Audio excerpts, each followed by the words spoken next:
Здравствуйте. В студии Вестника Кавказа Гия Саралидзе и Дмитрий Федоров. И мы, как всегда, говорим о главных событиях футбола, которые произошли за неделю. Иногда мы предвосхищаем некоторые события с разной степенью и долей вероятности.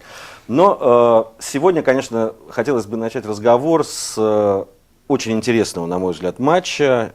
Достаточно неожиданного для меня по развитию сюжета, ну и закончившегося большим скандалом. Это, конечно же, московский «Спартак» и «Зенит».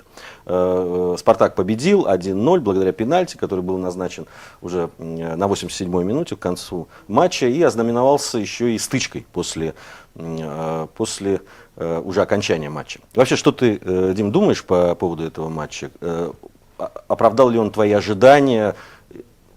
Предполагал ли ты, что вот так будут развиваться события? Совершенно два разных тайма, первый и второй. Все-таки «Спартак», конечно, если в первом тайме выглядел таким осторожным, как и «Зенит», впрочем, то второй, ну, на мой взгляд, спартаковцы точно переиграли «Зенит», и причем во многом еще благодаря хорошей физической подготовке, на мой взгляд, ну, лучшей, чем у «Зенита». Что да, мне тоже показалось, что «Спартак» физически и эмоционально был готов лучше к второму тайму.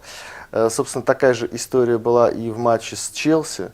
Там тоже второй тайм был удачный, и Карпин как раз отметил, что до перерыва команда не выполнила установку. А вот ну, там все-таки, Дим, ну, там надо смотреть правде в глаза. По счету надо смотреть. Да, 2-0 уже, да. Челси уже не играл не так, как в первом тайме.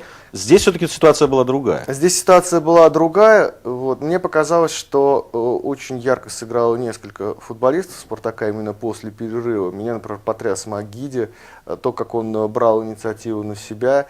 И Жирков очень правильно отметил в одном из интервью после матча Лиги Чемпионов, что «Спартак» стал больше играть флангами, и фланги стали более активными. И мне кажется, что вот как раз за счет того, что «Спартак» максимально использовал именно свои козыри во втором тайме матча «Зенит», им и удалось добиться этого преимущества.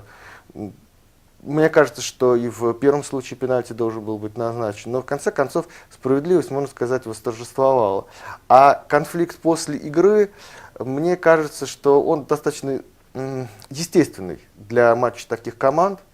И очень верно заметил Карпин, сразу же после этой потасовки моему коллеге в интервью сказал, через буквально несколько секунд после стычки с Денисовым, он сказал, да так потолкались немножко. В сущности, в футболе это бывает. И вот в этом как раз, мне кажется, ничего такого страшного нет.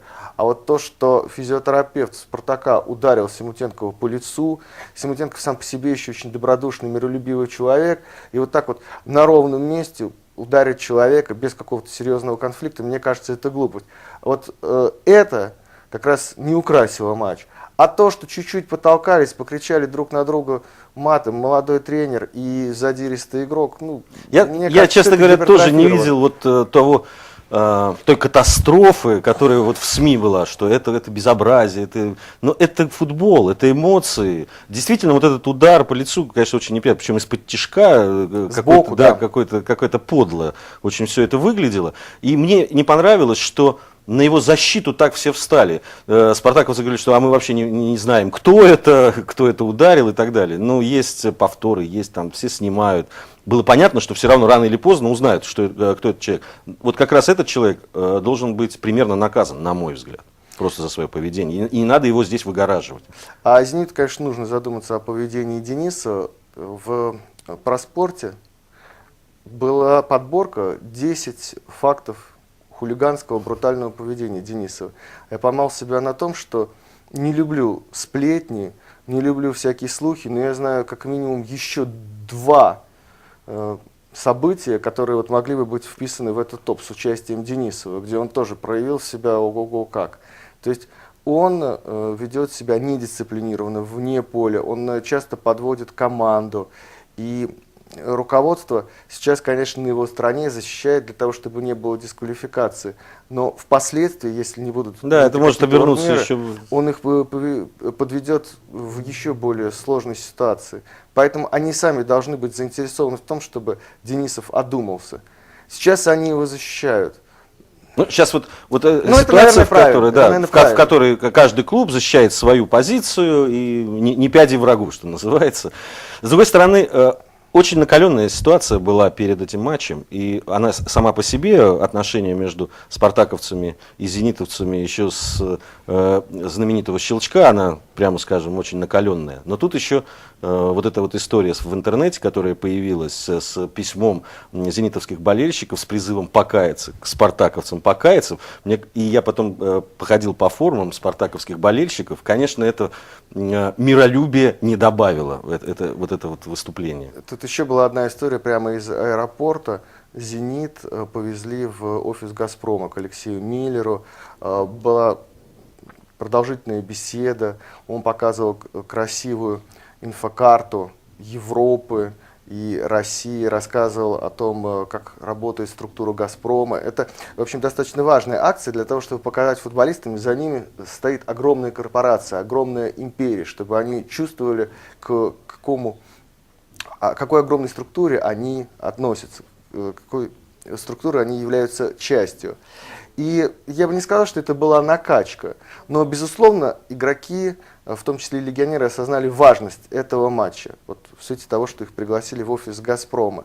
И вот по итогам проиграли в первый раз в чемпионате, потеряли, я думаю, что очень внушительный премиальный. Для Денисова, может быть, это было важнее всего, потому что эту историю, когда его не поставили на полуфинал Кубка России, он был возмущен, что за ротация, там же премиальные были сумасшедшие. Вот, то есть я думаю, что вот это тоже сыграло свою роль в его поступке. Потерянные премиальные. Да, потерянные премиальные, это просто катастрофа, это ужас. Вот, поэтому вот все эти аспекты сыграли такую важную роль. И еще бы хотел добавить, Гия, мне кажется, что раньше футбол обсуждали немножко по-другому. То есть обсуждали, как сыграл тот или иной футболист, ТТД обсуждали, насколько полезен, насколько бесполезен, тактическую схему. Сейчас все обсуждают слова и поступки. То есть сам футбол уже при анализе отходит на второй план. Так было после провала сборной в Мариборе, так вот сейчас было после матча «Спартак-Зенит». Это настораживающая, мне кажется, тенденция. Ну, да, есть эта тенденция, она действительно не самая приятная, наверное, для тех, кто любит футбол как игру. Дмитрий Федоров и Гия Саралидзе в студии «Вестника Кавказа». Мы продолжим обсуждать главные события. В следующей части мы хотели бы поговорить о турнирной ситуации в чемпионате России, которая сложилась к этому моменту, и о тех, кто может покинуть и, скорее всего, покинет чемпионат. Ну, там с медалями тоже надо разобраться, хотя там как раз большая ясность.